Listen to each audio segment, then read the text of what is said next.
Specifically ay gusto kong mapag-usapan natin ngayon.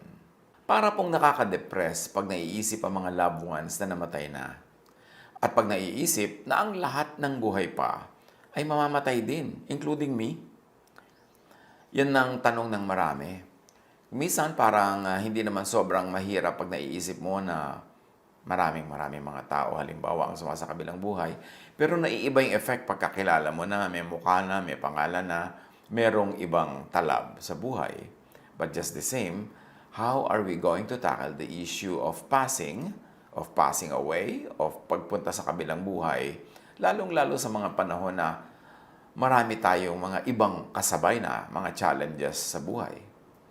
Sabi nga ni Shakespeare, precious friends, hidden deaths, dateless nights. Yung bang lalo pagka nagkakaedad ka na, dumadami na sa mga kakilala mo ang sumasa kabilang buhay na. At kung minsan naman, kahit hindi ka nagkakaedad, mga bata pa lang, nangyayari rin yun.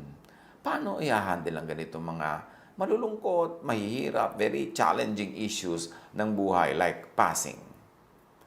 Ang pag-aaral natin ngayon, pinamagatan natin, go with the flow. Makiayon, sumabay sa agos. Hebrews 9:27 says, people are destined to die. Mas maaga nating ma-internalize, maintindihan, maunawa, matanggap, and up to a point, ma-appreciate din na ang buhay dito sa mundo ay talagang hindi permanent. Tayo'y dumadaan lang dito at darating yung panahon na tayo'y lalampas na sa finish line, sa boundary, at lilipat na tayo sa kabilang buhay. Kung minsan, dumadali-dali kahit papano, although mahirap pa rin, natanggapin yung pagpanaw o pag-graduate ng mga taong sobrang nahirapan, nagkasakit, nagdusa. Kaya kung minsan nalulungkot ka man at sila isang kabilang buhay, pero meron kang konting relief sa iyong puso na at least naibsa na ang kanilang pagdurusa, natapos na ang kanilang paghihirap at sila'y nando na sa comfort, sa rest with God. Hindi naman siyempre nagiging sapat na comfort yun para sa atin, pero nakakatulong-tulong na matanggap natin na may sumakabilang buhay, lalo't duman sa sobrang hirap ng kanyang katawan, sa pagkakasakit o hirap ng buhay. People are destined to die. Sino man tayo, ano man ang kalagayan natin sa buhay, sino man ang mahal natin sa buhay, people are destined to return to God. Yun na isang buong kapayapaan, katahimikan ng loob na ating tanggapin. Psalm 55 verse 4, my heart is in anguish within me. The terrors of death have fallen on me. And the terrors of death could fall on you when, one, ikaw natatakot para sa sarili mong kamatayan o pagpunta sa kabilang buhay, o natatakot ka para sa mga mahal mo sa buhay, o talagang nangyayari sa ating paligid, sa mga kilala natin, kaibigan, mga mahal sa buhay, my heart is in anguish within me. The terrors of death have fallen on me. 1 Samuel 2:6, the Lord brings death and makes alive. He brings down to the grave and raises up. At yun naman, ang maganda nating laging ikambal sa iniisip natin tungkol sa pagpanaw sa mundong ito, na ang lahat ng yan ay nasa kamay ng Diyos. Siya ang nagbigay ng buhay na panglupa, siya din ang babawi nito. Siya ang nagpadala dito sa atin sa lupa, nagbigay ng espiritong tumira sa katawan, sa Kanya rin uuwi ang espiritu pag humiwalay na sa katawan. And it should give us immense comfort and trust and peace na ang espiritu'y umuuwi sa Diyos. Hindi siya namamatay. The spirit is indestructible. Siya ay umuuwi sa kanyang pinanggalingan at ang pinanggalingan ay ang Panginoong Diyos. How to face death? Una, huwag magdrama ng sobra-sobra. Sulitin na lang ang buhay. Tutal, ang buhay ay pahiram. Ang buhay ay may deadline, may finish line. Bago ka dumating doon, sulitin. Para hindi masyadong masama ang loob o walang sama ng loob kung uuwi na sa kabilang buhay. At paano sinusulit ang buhay? Live your real life. Be the real you as soon as possible. Mahirap yung hindi ikaw yan, na fake ka. yung totoo mong buhay hindi mo na ipapamuhay because you are role-playing, because you are doing according to the expectations of people, of society, of the world. Dapat hanggat maaga maging totoo sa sarili para yung kaunting panahon na pahiram dito, masulit that you lived your real life. John 10:10, dumarating ang magnanakaw para lang magnakaw, pumatay at manira. Naparito ako upang ang mga tupa ay magkaroon ng buhay, buhay na masaganang lubos. Ang Panginoong Hesus daw ay dumating, di tulad ng magnanakaw na nagnanakaw, pumapatay at naninira. Naparito siya upang tayo ay magkaroon ng buhay, buhay na masagana at lubos. At yung masagana at lubos na buhay is a life lived in truth. Yung bulaklak na buhay bilang bulaklak, edi malantaman siya bukas, sulit. Pero kung siya ay bulaklak at nagpretend siyang lollipop, nagpretend siyang batya, nagpretend siyang kumot, tapos naluoy na siya, edi hindi niya na ibuhay, na ipamuhay yung totoo niya. Hindi sulit. Kaya dapat sulitin. At ang pagsulit ng buhay ay nasa katotohanan, maging totoo sa sarili. At dapat din tayo, bigyan natin yung kapwa ng kalayaan na maging totoo sa sarili niya. Huwag natin siyang ikulong sa ating mga expectation. Huwag natin siyang itali sa ating mga binibigay na impositions. Huwag natin siyang ikadena sa mga hinahangad natin na gawin niya para sa atin, gawin niya para sa ating ikasisiya, kundi hayaan natin siyang lumaya na mabuhay ayon sa kanyang katotohanan, mahalin ang kanyang totoong mahal, at tumindig sa gusto niya talagang panindigan. Para kung dumating ang oras na mabawian siya ng panglupang buhay at bumalik sa Diyos, sulit ang buhay niya sa lupa. Ecclesiastes 3:12-13. Alam kong walang pinakamabuti sa tao kundi magpakaligaya at gawin ang pinakamabuti habang siya'y nabubuhay. Alam ko rin kaloob ng Diyos na ang tao'y kumain, uminom at pakinabangan ang bunga ng kanyang pinagpaguran. So magpakaligaya, gawin ang pinakamabuti habang nabubuhay. Kasi yung buhay na yan, magkakaroon ng deadline, magkakaroon ng finish line, matatapos. Babalik tayo sa Panginoon, so yung journey mo dapat dito sa lupa, sumulit. So, magpakaligaya at gawin ang pinakamabuti habang siya'y nabubuhay. Hindi laging ganyan ang turo ng mga religion. Ang tinuturo ng marami, magtiis, magdusa, magpakahirap, magpakasakit, at bumawi na lang daw sa langit. Bakit ka pa ipinadala dito ng Diyos? Kung yung pala sa langit ka na lang babawi, di ka na umalis doon in the first place. Kaya sabi ni Jesus, dumating ako para imulat ang inyong mga mata, para paligayahin ang inyong buhay. Gusto ko ang buhay na inyong ipapamuhay ay sulit, masaya, puno, at hindi kulang. Ecclesiastes 8:15. Kaya para sa akin, ang tao ay dapat magpakasaya sa buhay. Walang pinakamabuti kundi kumain, uminom at magsaya. Ito ay magagawa niya habang siya nabubuhay at nagpapakapagod sa mundong ito. And of course, Solomon was not called the wisest man ever for nothing. Siya ang pinakamatalino sa lahat. So pakinggan natin ang sinasabi niya. At hindi siya nag-advocate ng sakripisyo. Hindi siya nag-advocate ng pagdurusa, ng pagtitiis. Kundi gawin mo yung marapat, anihin mo ang bunga ng iyong itinanim. Siyempre, may mga sacrifices that are necessary. Pero hindi lahat ng sacrifices na itinuturo ng religion ay necessary. Karamihan, dahil akala lang nila yun ang gusto ng Diyos. Pero sinabi na nga ni Jesus, no. Ang gusto ng Ama, kaya niya ako ipinadala is that so that you might have life and have it abundantly, have it to the full. How to face death? Huwag magdrama. Sulitin na lang ang buhay. Love your true love. Lalo't malaya ka pa. O lalo't malaya ka, love your true love. Ecclesiastes 9:9-10. Magpakaligaya ka sa piling ng babaeng iyong minamahal habang ikaw ay nabubuhay sa mundong ito, sapagkat iyon ang bahagi at bunga ng iyong pinagpaguran sa maikling buhay na ito. Ano man ang ginagawa mo ay pagbuhusan mo ng iyong buong makakaya, sapagkat sa daigdig ng mga patay na kasasadlakan mo ay wala kang gagawin, ni pag-iisipan man, ni pagbubuhusan ng kaalaman o karunungan. So sabi ni Solomon, love your true love. Maging yun ay tao, maging yun ay bokasyon, maging yun ay art, maging yun ay science, maging yun ay kung ano man ang gusto mo talagang gawin sa buhay, saan ka nasisiyahan, saan ka productive, saan ka hiyang, yun ang gawin mo sa maikling buhay na ito para sulit. Ecclesiastes 11:9, magalak ka binata sa panahon ng iyong kabataan, gawin mo ang gusto mo at lahat ng kaakit-akit sa paningin mo. Ngunit tandaan mong ang lahat ng ito'y iyong ipagsusulit sa Diyos. Again, sabi ni Solomon, the wisest man ever, celebrate your youth. Enjoy your youth. Just do not forget that there are boundaries, that there are correct God-set limits.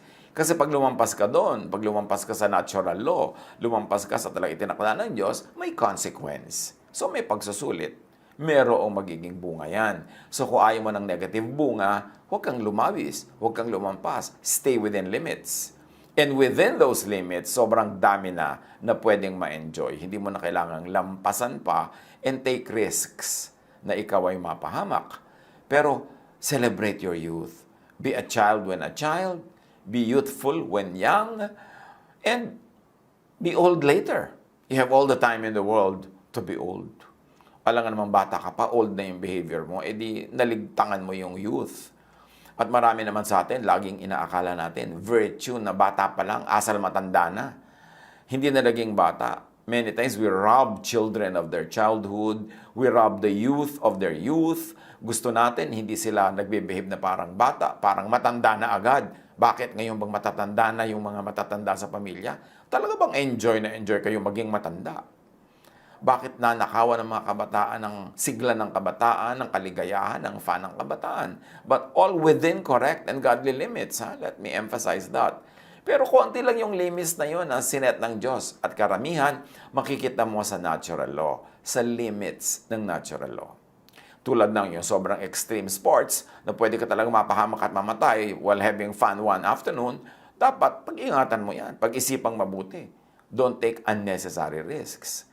Take, halimbawa, mga statistics, anong laking percent ng danger ng ganyang laro na nag-enjoy ka, at kung ang laki ng percent, humanap ka na lang ibang laro na meron din namang kaligayahan sa buhay. Yan ang sinasabing, magsusulit ka sa mga mali mong ginagawa, pero mag-enjoy ka sa mga tama mong ginagawa.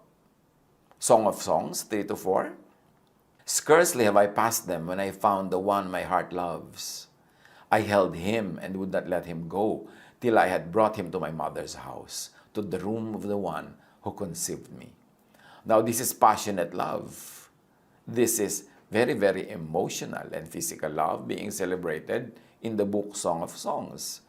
And it is no accident that it is in Scripture. Kasi napakahalaga that we accept, live with, and celebrate our humanity. Tayo'y tao, may katawan. Huwag nating i-deny yung katawan. Kasi yung mga relihiyoso, parang wala akong katawan, multo lang ako, espiritu lang ako. So, paparusahan ko ang aking sarili pag meron akong desire. Paparusahan ko ang sarili ko pag gusto ko ng masarap, ng maganda, ng pleasurable. Meron ganyang takbo ng utak na religiosity Dinedenay ang katawan. Ba't ka pa binigyan ng Diyos ng katawan? Kung i-deny mo lang pala, di dapat kinreate na lang tayo lumulutang-lutang na parang usok, para mga kaluluwa, parang Casper, the friendly ghost. Ganun na lang dapat. Pero ba't ka binigyan ng Diyos ng katawan? Alam na alam ng Diyos na nag-design ng katawan, na nagbigay ng katawan, kung ano-ano ang mga magugustuhan ng katawan na ito, kung ano ang kanyang iibigin, kung ano ang kanyang mamahalin, kung ano ang kanyang i-enjoy. And as long as I said, you observe the correct limits set by God Himself, and usually you will read it in natural law, not always in religious law, kasi sa religious law, ang daming bawal na kung tutuusin mo, hindi naman pinagbabawal ng nature. So, dapat i-compare. Talaga bang Diyos ang may gusto niyan? Kasi ang kalooban ng Diyos, recorded, embedded in nature. Pag sobrang kontra ang religious thought sa nature, ay magduda sa religious thought kaysa sa nature. Kasi sure na sure tayo na ang nature, Diyos ang may likha.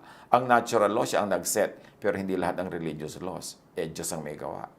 Marami, ginawa lang yan ng mga religious people na bagay kasi siguro sa isang need at a certain time and place, but not universally, everywhere, every time. Kaya dapat suriin ang mga ipinagbabawal ng reliyon kung talaga bang ipinagbabawal ng natural law. Because sabi sa Romans, whatever can be known about our Creator has been expressed in what He created. Makikilala natin ang may likha pag tumingin tayo sa kanyang nilikha, sa nature, sa natural law, sa creation. Kaya gusto kong ulitin na huwag laging magbawal sa kapwa na maging human. Huwag laging masamain at i-demonize ang emotion, ang passion, even desires. Kasi Diyos ang may likha. Pag tinignan natin ating katawan, all the nerve endings are in the right places to correctly address the needs of people. Biological needs, psychological needs, emotional needs, mental needs, spiritual needs. Halos kitang-kita mo sa design ng katawan kung paano ang lahat ng ito ay masasatisfy at kung ano ang saysay ng mga ito. Huwag laging parusahan ang sarili pagka meron tayong mga tinatawag na earthly desires. Talaga namang nasa earth tayo. Alangan mang walang earth, earthly nga tayo. Nandito nga tayo sa lupang katawan, doon mo i-deny. Napakahirap sa isip, sa espiritu, sa emosyon na i-deny yan. You'll always demonize yourself for feeling this way, for wanting this, for desiring this. Tapos kahit ano namang denial mo, nandun pa rin. Kahit anong pigil mo, nandun pa rin. Magigilty ka lang tuloy. Paano ka magkakaroon ng peace kung guilt ang umaanda sa iyong buhay? That's why Jesus came to destroy the law, to set us free from guilt, to set us free from the punishment of the law, which we cannot obey all the time anyway. Mahalagang maunawaan natin ang Jesusness, that Jesus sets free so we can be human while we are in this body. And then, of course, when our spirit separates from the body, that's when we become full-time spiritual beings. But right now, we are full-time spiritual and physical beings. Huwag natin yun i-deny. Accept, live with, and even celebrate your humanity. Do not deny your passions, your emotions, your desires. God-given yan. Then minimize pain. Maximize pleasure, do the most good. Lagi natin yung inuungkat-ungkat at sinasabi-sabi para sulit ang buhay. Sa dami na kasi nang nakita ng ating mga mata na nabuhay, tapos ay sumakabilang buhay, tapos ang daming regrets. Regret niya nung siya sa kabilang buhay na, o regret ng iba para sa kanya. Minimize pain. Huwag dagdagan ng pain. Kaya huwag nang hampasin ang sarili, huwag nang sugatan ang sarili, pahirapan ang sarili, gutumin lagi ang sarili in the name of God kasi hindi naman yun ang will ng Diyos para sa atin. Sabi ni Solomon, eat! So long as yan ay ani mo, itinanim mo, enjoyin mo ang bunga ng iyong pinagpaguran. Romans 8:18, para sa akin, ang mga pagtitiis natin sa kasalukuyan ay hindi mahihambing sa kaluwalhatiang ipahahayag sa atin balang araw. Yes, totoo. Yung mga pain natin ngayon is nothing compared to the joys of tomorrow, but nonetheless, minimize present pain. Hindi naman como maka-Diyos ka, ibig sabihin, dadagdagan mo yung pain dahil hindi naman ikinakatuwa ng Diyos that we are living in pain. Hindi naman dahil maka-Diyos ka, lagi man tatanggihan ang iyong sikmura, tatanggihan mo ang iyong mata, tatanggihan mo ang iyong tainga, kahit sa mga bagay na hindi naman ipinagbabawal ng Diyos at religion lang pala yun ang babawal. Ang religion naman kasi, meron pang satanic music, meron pang godly music. Lahat ng music sa Diyos. Kasi ang sound created by God. The notes were created by God. Ngayon, yung mga words kumisa ng mga ibang kanta, hindi God-glorifying, then yun lang ang iwasan. Pero yung mga beat, mga tugtog, lahat ng yan, the earth is the Lord's and everything in it. Huwag naman ang lapad-lapad ng kalsada tapos doon sa puting guhit ka lang sa gitna tutungtong ang limit-limit tuloy ng mga pwede mong ma-enjoy sa buhay samantalang malapad ang kalsada at marami kang pwedeng daanan at puntahan. Huwag paliitin ang mundo, huwag pakitirin ang utak at huwag bawasan ang mga kaligayahan at lalong huwag dagdagan ang mga paghihirap na akala natin ikinatutuwa ng Diyos. Importante. Ecclesiastes 2:22-23. Nagpapakapagod at nagpapakahirap ng husto sa mundong ito ang isang tao. Ngunit para saan ba ang pagpapagod na ito? Ano mang gawin ng tao ay nagdudulot sa kanya ng balisa at hinanakit. May mga gabi pang hindi siya makatulog sa pag-iisip. Ito man ay walang kabuluhan. So minimize pain. Yung sobrang pagpapayaman, kung pain na ang dala sa iyong buhay, tama na yung konting yaman na lang na masaya ka naman at maluwag ang kalooban. Yung sobrang perfectionist, gusto mo laging maganda, perfect, maayos ang lahat, pero masaya ka ba in the end? At isa pang tanong, masaya ba ang mga kasama mo sa buhay na perfectionist ka o hirap na hirap sila? Para sila mga nakatungtong sa dulo ng sibat, para silang mga lagi na lamang denumero ang gagawin kasi dapat perfect. Sino ba namang perfectionist ang masaya in the first place? So, kailangan matuto tayo to minimize pain, then maximize pleasure. Proverbs 10:22, the blessing of the Lord brings wealth without painful toil for it. Psalm 16:11, you make known to me the path of life. You will fill me with joy in your presence, with eternal pleasures at your right hand. Do not demonize pleasure. Basta ang pleasure ay hindi mo ninanakaw, hindi nakakaapi, hindi nakakapagpahirap sa kapwa. Do not deny yourself the pleasures that God would like you to enjoy. Ecclesiastes 2:10, I denied myself nothing my eyes desired. I refused my heart no pleasure. My heart took delight in all my labor, and this was the reward for all my toil. Sabi ko na, hindi ko tinikis ang aking sarili, hindi ko dinyeta ang aking sarili, hindi ko minenos ang mga pwede kong ma-enjoy sa buhay, basta't pinagpaguran ko, bunga ng pagpapagod ko, I earned it correctly, hindi ko ninanakaw sa iba. Sabi ni Solomon, in-enjoy ko lahat yan. And remember, Solomon is the wisest man ever. So how do you sulit life? Minimize pain, maximize pleasure, do the most good. Hindi naman puro pleasure lang sa sarili. Do the most good, especially for and to others. Psalm 34:14, turn from evil and do good. Psalm 37:3, trust in the Lord and do good. Dwell in the land and enjoy safe pasture. Galatians 6:9, let us not become weary in doing good, for at the proper time we will reap a harvest if we do not give up. So how to face death? Huwag magdrama. Sulitin na lang ang buhay. Be at peace with God. And the way of God is love. The way from God to us is love. And the way to God is love. Pag tayo'y maibigin sa kapwa, daig pa natin ang sumusunod sa lahat ng religious laws. Kasi ang religious law naman, dalawa lang yan eh. Love God and love others. Yun lang ang ending niyan. Pagka gumagawa ka ng mabuti sa kapwa, di ba loving ka na?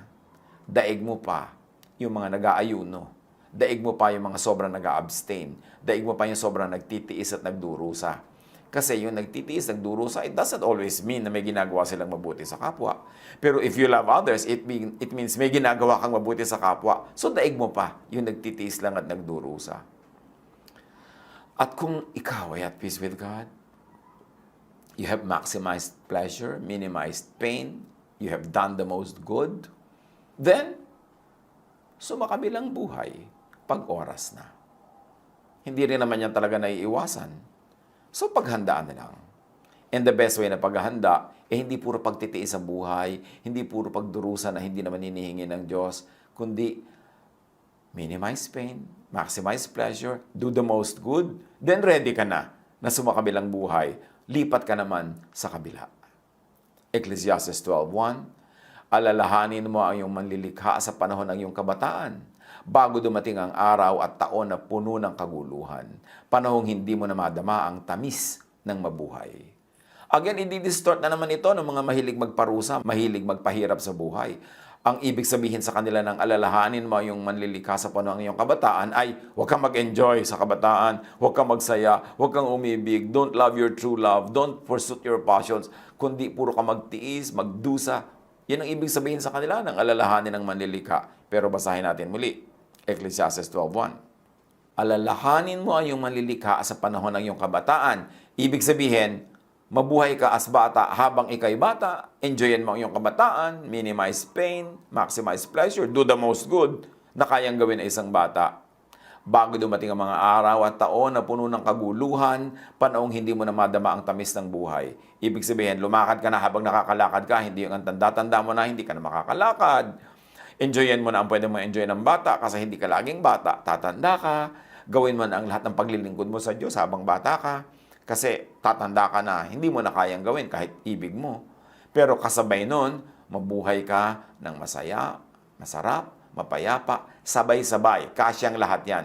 Hindi kailangang isacrifice ang pag-enjoy, hindi kailangang isacrifice ang pagiging tunay na youthful living para lamang ka maging godly, because part of godliness is to enjoy every stage of life that is God-given.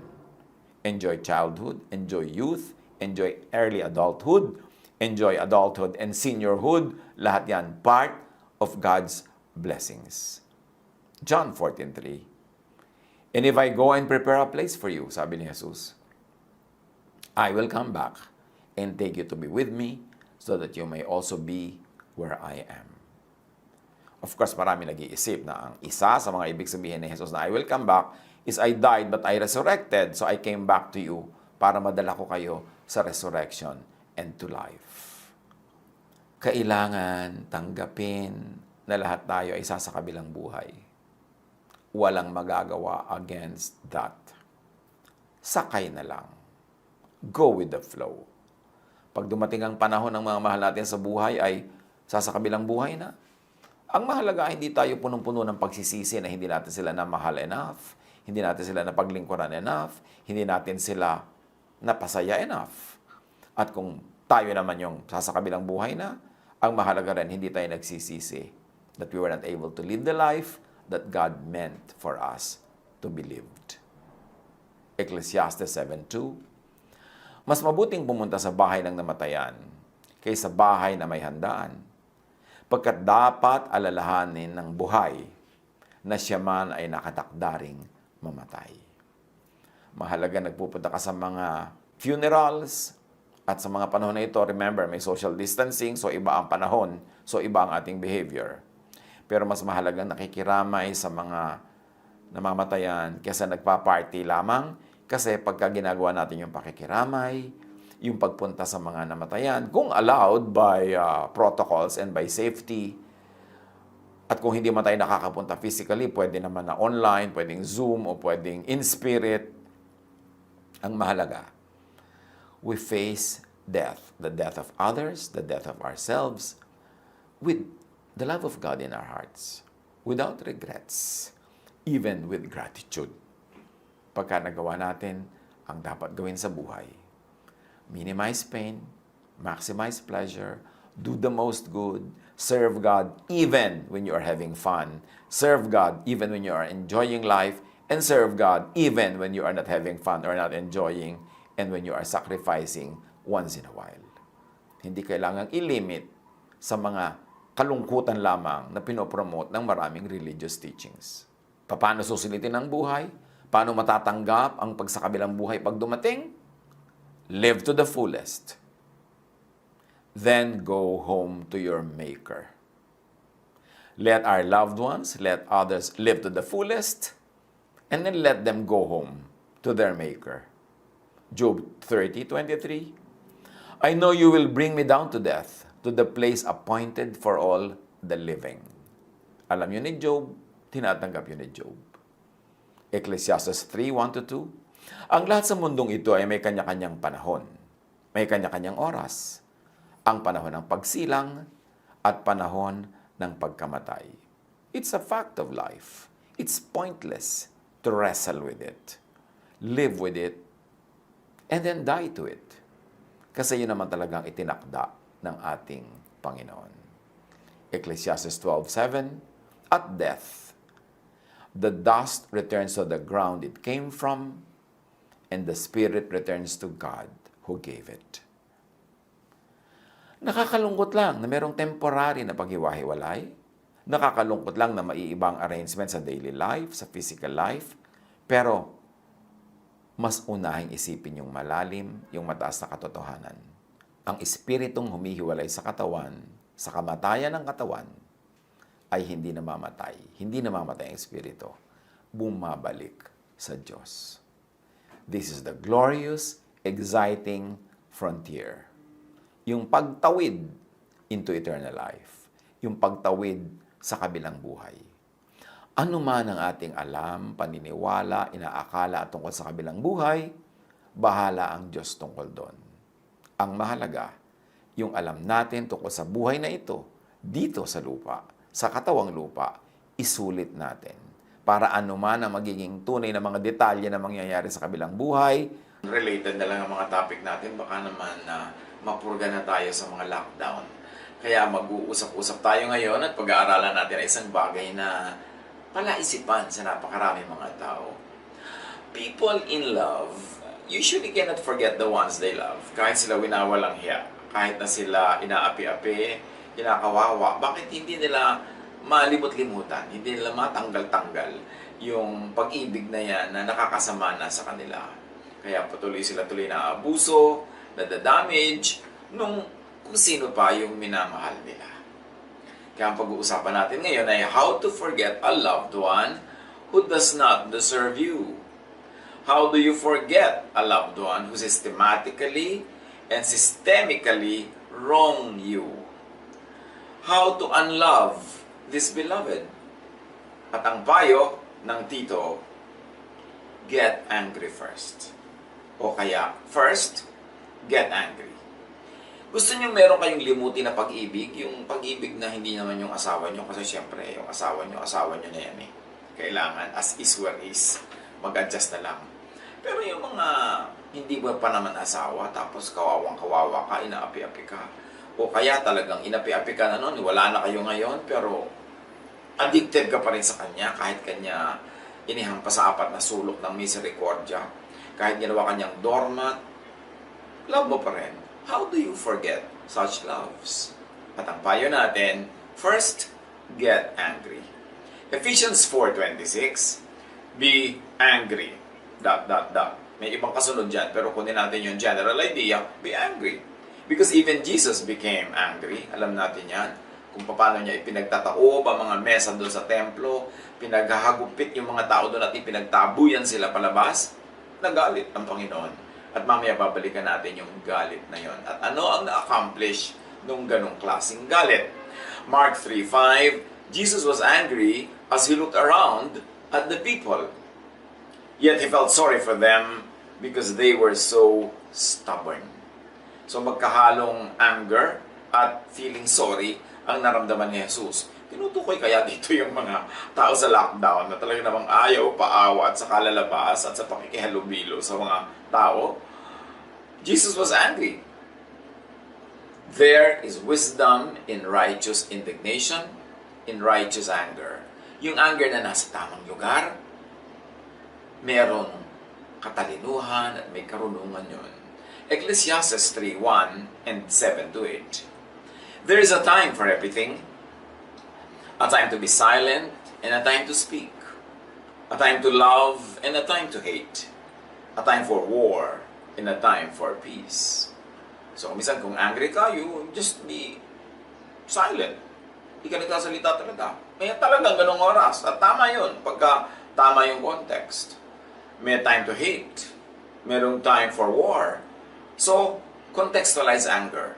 Hindi basta anger na walang dahilan, anger na masyadong selfish, kundi yung you're angry at wrong. You're angry at wrongdoing. You're angry at what is destructive. Tama yung anger na yun. Psalm 1:1, blessed is the one who does not walk in step with the wicked. So it's like being angry with the wicked. Blessed is the one who does not stand in the way that sinners take. It's like being angry at sinners or at the sin that the sinners do. And there's blessedness in the one who does not sit in the company of mockers. So it's like being angry with mockers.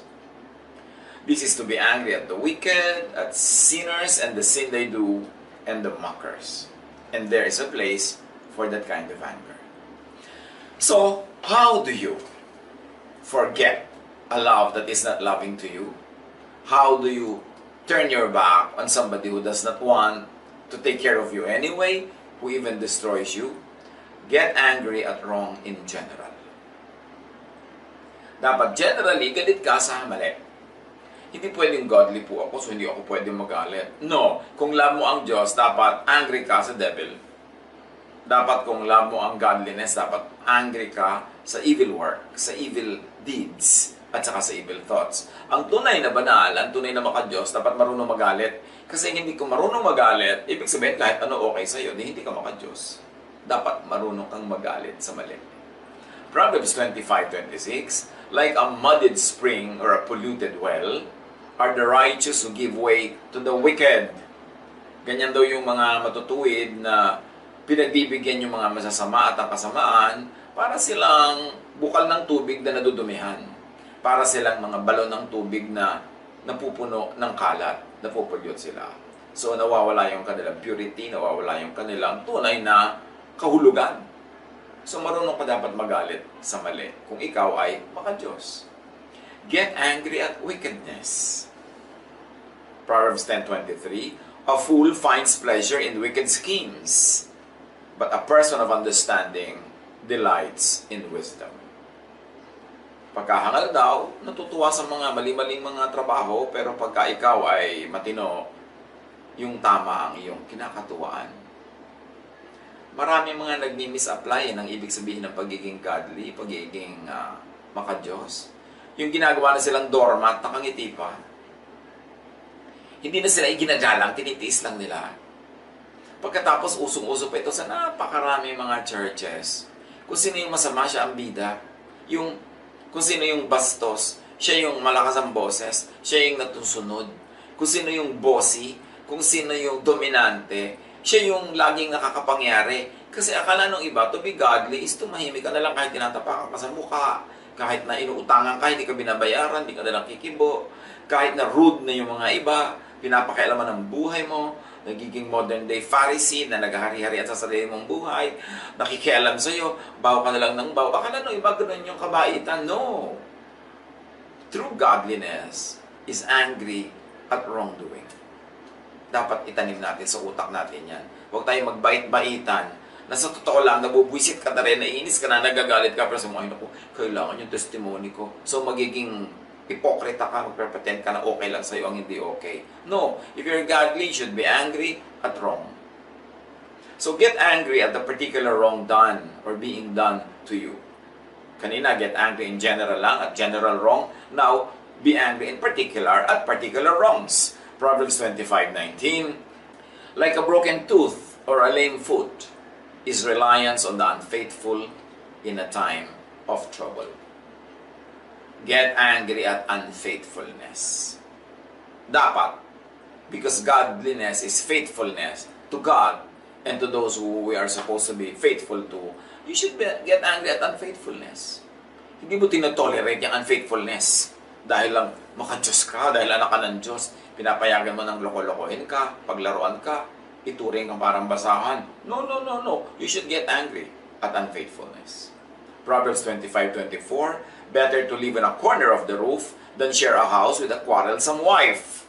So, get angry at quarrelsomeness. Yung masyadong palaaway, war freak, masyadong bungangero, bungangera, masyadong dominante. Don't tolerate that. You should get angry at that. Hindi ibig sabihin ng godly kahit binabato ka na ng pudkura ng nyog, nakangiti ka pa. Kahit inihagi sa sayo ang bathtub o ang buong banggerahan, kung meron pa kayo nun, nakangiti ka pa. Hindi ganito ng godliness. Matthew 18:15, if your brother or sister sins, go and point out their fault, just between the two of you.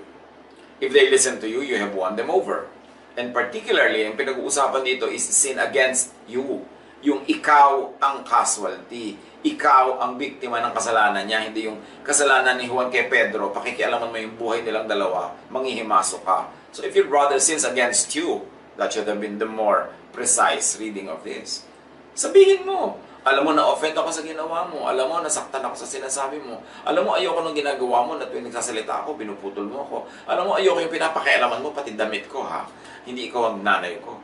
Alam mo yung lahat na lang ng ginagawa ko, tatawa ka ng malakas, panditilatan mo ko dyan, sister ganyan-ganyan, sister sungit. Sabihin mo sa kanya, na-offend ako sa ginagawa mo. Hindi ko titiisin na nag-aamu-amuhan ka dito sa church. Hindi ko titiisin na pakialamera ka dyan, na lahat na lamang ng kilos ng mga tao, ginajudge mo, lahat na lang ng mga tao, kinokontrol mo. Ganyan ang nangyayari sa maraming churches Yung may mga bully, yung mga kung sino yung akala mo banal-banalan, pinakamalalaki ang dalang Biblia.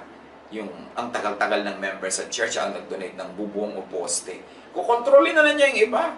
I-impose na niya yung kanyang taste sa lahat ng tao. No, don't take it. Pwede mong sabihin, na-offend ako, pinapakailaman mong personal life ko. You can say that. Hindi kayo pinanganak at hindi kayo pinanganak na muli para maging alipin ng mga church bully.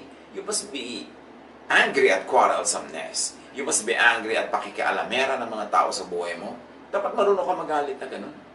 Get angry at sin, especially that which is done against you. And then let anger undo and deconstruct and even delete the love. Let anger unlove. And very particularly, ang gusto nating tukuyin dito, yung mga romantic love, Yung aping-api ka na sa romance na yan, hindi na yan romance, horror na. Tapos, in love ka pa rin.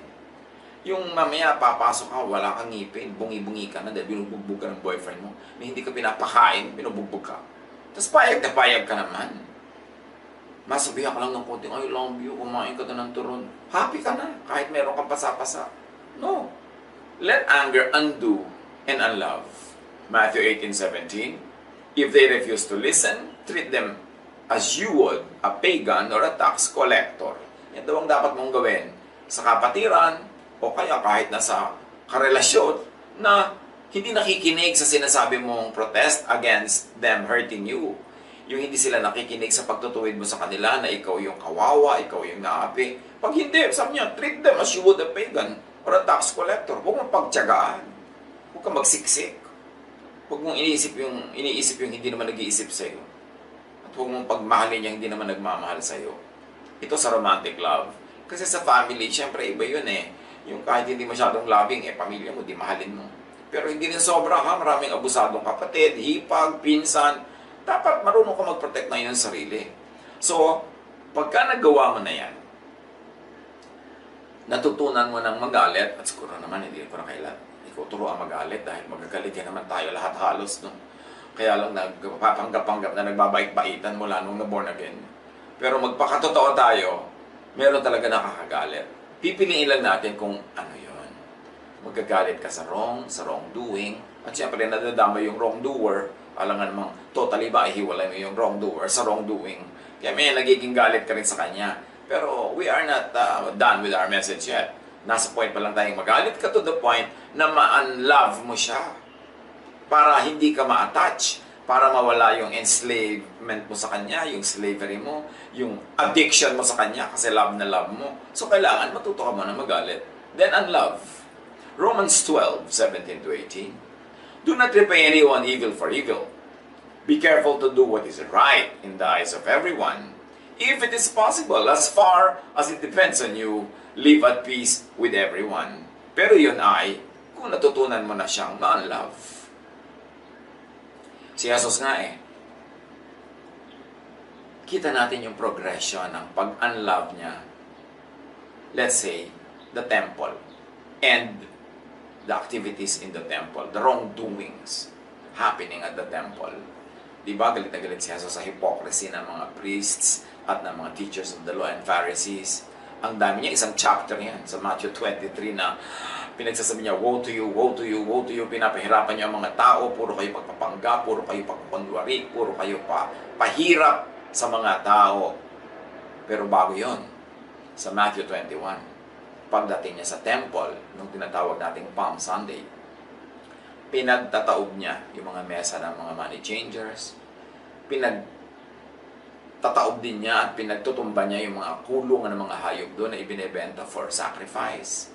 Pinaghahampas niya yung mga nagtitinda doon at mga mandaraya doon at ipinagtabuyan niya silang lahat. So anong unang ginawa ni Jesus? Against the temple and against the activity at the temple, the merchandise in the selling of tools for forgiveness, mga animals for sacrifice. First, he got angry. Talagang binigyan niya ng daan yung galit niya sa panguuto ng mga religious people sa mga tao, sa paghuhot-hot nila, pagbebenta nila ng mga merchandise para sa kaligtasan. Nagalit siya talaga. So matapos siya magalit noon, kasunod, sinabi na niya lahat yung woe to you sa chapter 23 ng Matthew. At pagkatapos sa Matthew 24, yung napag-aralan na natin dito sa ating mga lockdown messages, buong linaw na sinabi ni Jesus, ang templong ito ay iguguho. Walang batong matitira ni isa on top of one another. This will be the end of the period, the end of the age. the end of the age of the temple, the end of temple sacrifices, the end of temple priesthood, the end of temple dominance over the lives of the people. So progressive, nagalit mo na siya, and then nabigyan niya ng iba-ibang expression yung galit na yun sa abuses ng religion against the people, and then dumating na siya sa sukdulan na kanya nang pinrophesy yung pagguho ng temple as a religious system. So it was progressive. At times, the right thing to do is to unlove. And before Jesus would unlove the temple and its abuses and its corruption, he first got angry. Kaya sinabi natin, be angry at first. How do you forget a love? How do you unlove a love? Be angry at first. Ano ang mga gusto niyong i-deprogram, alisin sa buhay, kalimutan? Anything that enslaves you or controls you? Anything that inhibits your progress? Failure? Habits? Mistakes that keep repeating, mga fatal attraction, addiction to substance or to people or to habits or to things, connection, wrong relationships, lahat yan nakaka-enslave. Lahat yan, natatali tayo dyan. At na-abuse tayo, nasasaktan tayo, nalalagay tayo sa panganib, pero love pa rin natin. At dyan natin to i-apply.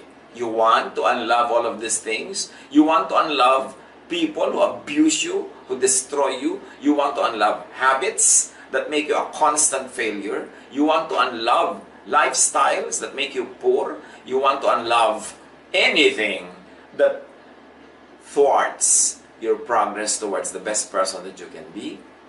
First, be angry. Be angry at your addictions and what they do to you. Be angry at your relationships that are not good to you and not good for you. Be angry at your habits, your lifestyles that make you a constant failure.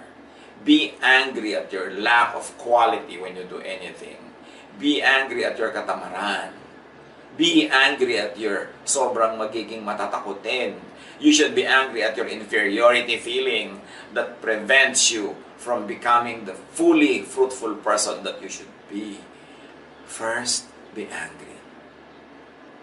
Pag nagalit ka na dyan, matatanggal mo na siya. Madedeprogram mo na yung hold niya sa'yo. Tapos tsaka ka pwede magsimula muli. When you're already angry, when you've already detached yourself from persons, relationships, habits, lifestyles that make you less than a person that you should be, then you are ready to move on. Then when already safely reprogrammed from your love, which should not have been, from your addictions, that's when you can start to forgive. Pero huwag ka muna magpo-forgive ng aga-aga pa. Hindi ka pa nagagalit, magpo-forgive ka na. Therefore, hindi mo mabubunot sa buhay mo yung mga dapat mong bunutin na mabubunot mo lang pag nagalit ka. So, anong paulit-ulit na failure? Anong paulit-ulit na pain? Anong paulit-ulit na mga sorrows? Magalit ka muna sa mga pinanggagalingan nun para mo siya mabunot sa buhay mo. At pag nabunot mo na, doon mo na lang pagalingin uli ang yung naging sugat ng pagkakabunot na yan, doon ka na lang uli mag-forgive, doon ka na lang uli maging mabait. Pero, be angry first. Halimbawa, may lagi nang aapi sa'yo. Magalit ka muna. Tumayo ka muna at paluhurin mo ang mga tala. Bulyawan mo kung kailangan. Sabihin mo ang galit mo. I-express mo. At pag natanggal na siya sa buhay mo dahil nagalit ka na, tsaka ka na lang uli bumait-bait. Tsaka ka na lang mag-forgive. Kasi, pwede ka na mag-forgive kasi malaya ka na eh. Hindi ka na attached. Hindi ka na nakatali. Pero yung hindi mo pa napapagalitan, hindi mo pa natatanggal sa buhay mo, forgive ka na ng forgive, lalo ka lang yung yayakap. You know, sabi nga ng isang line sa poetry, vice is a woman of so frightful mien. Para daw, ang bisyo daw, anumang masamang ginagawa, para isang babaeng nakakatakot ang mukha. As to be hated needs but to be seen. But seen too oft, familiar with her face. We first endure, then pity, then embrace. Ganon daw ang bisyo, ganon ang nag-e-enslave sa'yo, nakakatakot, Pero pag lagi mong tinitingnan, lagi mong tinatanggap, lagi mong pinagtsatsagaan, una, tinitiis mo lang, pinagtitiisan mo, then, naaawa ka na. At pag ipinagpatuloy mo pa yan, mamaya nakayakap ka na, in love ka na. Gaano karami ang mga horror na yakap-yakap mo ngayon dahil una, natatakot ka pero pinagtiisan mo, pinagtyagaan mo, then naunawa mo, and then nag-empathize ka na, then love mo na ngayon kahit winawa sa kanya. Yun ang dapat magalit ka muna doon. Be angry first. Because your anger will cut that emotional cord that ties you and binds you to that vice. At pagputol na yon, doon ka na lang ulit magpakabait, magpatawad, tumanggap, pero may hangganan na ang pagtanggap mo kasi hindi ka na slave, hindi ka na addicted. I-apply nyo yan sa mga romantic love. Walang ginawa kundi inapik kayo, hinuthutang kayo, kinawawa kayo. Okay, tapos love na love mo pa. Kailangan magalit ka muna. Tapos siya mapatawarin o friends na lang kayo later, pero hindi ka na yung nagkakandara pa sa kanya dahil hindi ka na in love dahil nagalit ka na. Yan ang kailangan matutunan ng isang gustong lumaya. Marunong ka dapat magalit. Mga Pilipino, nagalit muna sila sa colonial Spain bago tayo nagkaroon ng republika. Kailangan ganun. Magalit ka muna sa mali para ka maitama. Luke 17:3-4, if they repent, forgive them. O di sige, magrepent sila. Kung nagrepent, edi forgive mo. Pero pag nag-forgive ka, hindi ibig sabihin back to normal lang. Nag-forgive ka lang, pero hindi na kayo dati.